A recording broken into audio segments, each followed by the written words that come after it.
Hi there, I'm Tom Smith from Theater and Dance, and today we're going to talk about the top 10 tips how to make individualized connections with your students online. Number one is to introduce yourself with a personal photo and story or a video. One of the things just to remember when working with students online who don't have the day-to-day interaction with us is to let them know a little bit about your personal life. This humanizes you in a way that is super important when doing online instruction and gives students the impression that they know about you as a person, not just as a function of the person giving the instruction. So usually what I do on the home page is have a photo of myself, and I make sure that the photo is not a professional photo, meaning not something that is my school ID photo or an official photo that would appear in an academic journal, but instead a photo of me with friends or my family, and so they get a real sense of who I am as a person. Accompany that with a story, and the story can be something about how you got to where you got to, or why you're particularly excited about the subject matter in this class, but infuse it with things that let them know a little bit more about who you are as a person. An even more dynamic way to do all this, of course, is to do it by submitting a video. Students tend to really be attracted to videos anyways, and so being able to hear your voice also becomes an important way to personalize your connection and relationship with them. Second is to have students post their own biography in photos or videos. This is super important for them to get to know each other. In a traditional classroom setting, they're able to meet each other by talking to each other before class begins or when class ends, or interacting in group discussions, and these things change in an online format. So having students in the very first assignment post their own biography in photos or videos is a way for them to get to know each other as well. In addition, it really helps you also know your students in a much more direct way. Tip number 3 is to infuse your course with your own personality. If you are providing written information in your course, think about, do you joke with students? Do you bring up stories about your dog quite a bit? What are the things about your teaching style that you feel like are strong and that students really respond to in an in-face meeting? And then try to infuse that same sense of personality in your course content. So sometimes the writing that you provide or the information that you provide in an online format will feel a little bit more open and a little bit more personal than it would be if you were to do that in class. And that's because we're really compensating for tone of voice, what you're wearing, stories you tell before class begins, asides that you make as student discussion takes you in a specific way. Those things don't exist in the online format. So being able to infuse your course with your own personality in whatever way that is. It could be in the overall look of the course content, so that you're using favorite colors, or you're using funny icons or funny pictures, or it may be in the word choice that you use in your writing to the students. But in some way, find ways to infuse that course with your own personality. Along the same lines, personalize all multimedia. So quite often we lean on using videos, and particularly YouTube videos, to provide information for students in a different way, or to get them to see something that they wouldn't have access to otherwise. It's very important that you don't just say, watch this video, and then not really talk about what they're supposed to get from the experience. The same way that in in-person instruction, we often frame what students should be looking for in the video, and then we talk about what was in the video afterwards. There is a really great software program which is free, and PLU offers a lot of support for this software called Edpuzzle. You can just go to edpuzzle.com and take a look at it. Edpuzzle allows you to upload your own videos or find videos that exist on the internet.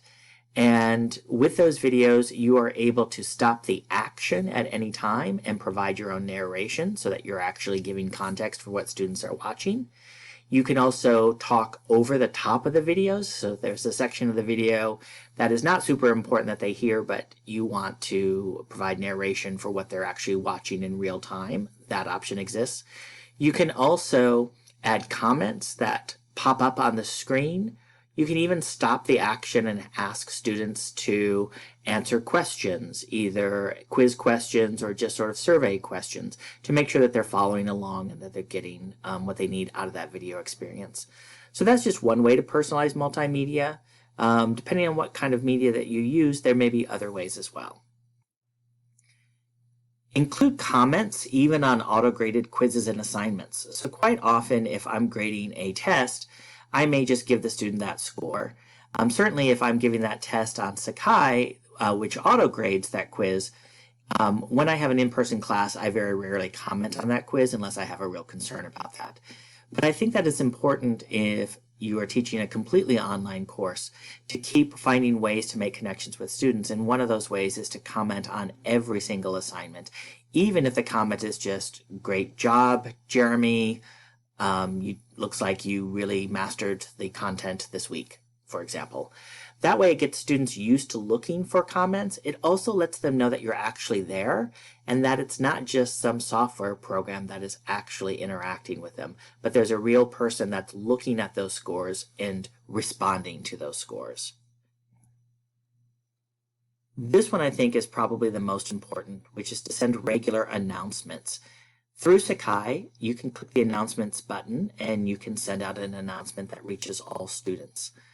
You can also submit those announcements via video so that, again, students are seeing you and hearing your voice at the same time, and that feels even more personal.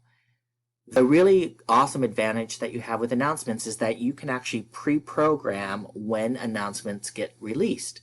So what I often do is if I'm teaching an online course, I want to make sure that I'm addressing the entire class 2 or 3 times a week. Now, I will talk to individual students in addition to that, but I want to make sure that the entire class is hearing from me at least 2 or 3 times a week, the same way that they would if we were meeting in class in person 2 or 3 times a week. So I will pre-program an announcement that goes out at a specific day and time every week that just says, "Hey, congratulations on getting through week 1. I'm really excited to look at all your projects and learn more about it. Here's what's going to happen in week 2. So to provide them some sort of information. And then I can pre-program all of those in advance so that those go out no matter what. Then what I do is midweek, I will send out another announcement talking to students about how things are going so far, or responding or drawing their attention to certain things that we've done so far that week. This way you don't have to worry about making different announcements 2 or 3 times a week. You can pre-program some and do the others live, or set the time for those to go off as well. And that way there is regular announcements going out to students. Assign projects where students work together or respond to each other's work.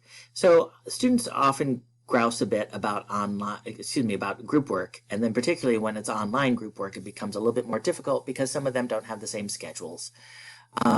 So sometimes, depending on what the assignment is, I may say just respond to somebody else's work. Post your work on a forums page or send it to this person and have that person respond to that person's work, just so that we get a sense that students are interacting with each other and they get the impression that their work is being seen by somebody, not just the instructor, but other students in the class. Ask students to respond to content with personal thoughts and opinions. So I create assignments slightly differently in an online class than I would in an in-person class. In-person classroom discussion often leads us into places that we don't really anticipate, and that can be where we find out more about students' thoughts and opinions. But with online learning, the student feels like they are less part of a collective and more sort of a one person in the class. So to sort of break through that a bit, I ask students on assignments to share with me why you believe that thing, or talk to me about how this has factored into your own life. This way they're actually revealing more personal information. They're still answering the question. They're still giving me an impression of their understanding of the content and how it relates to things. But by asking how it relates to their personal life, not just how it relates to the world as a whole, makes them feel like there's more of a personal sharing that is going on that can often feel absent from an online class.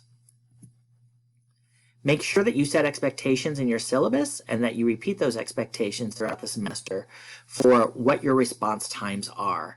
This would mean telling students that within 48 hours, you should have heard from me about your grade for this assignment. And if you haven't heard from me in 48 hours, please contact me. Or if you send me an email, I will not check them between 5 p.m. and 8 a.m., but I will check them throughout the day between 8 a.m. and 5 p.m. That alleviates a lot of student anxiety when they have questions. This isn't really dramatically different from in person, but it becomes more apparent online because students know they can't drop into your office hours or they can't just show up in your office and ask you a question. And so it alleviates their anxiety of why haven't they gotten back to me if they know and you've already told them, I won't get back to you about this for 24 hours or whatever your response time might be for each email or project. Another thing that I find really super helpful is a small thing, but it really personalizes the experience for the student, which is to allow them to get a sense that you are actually seeing them. And I do this by, when I send feedback, I use the student's name. So I will say, great job, Jeremy. You did a really good job on this instead of great job. Letting the student know that I recognize them as a person and as an individual really makes a big difference in terms of them feeling like we have a personal relationship and connection together. All right, these are my top 10 tips for how to make individualized connections with your students online. Please feel free to share with each other your own tips.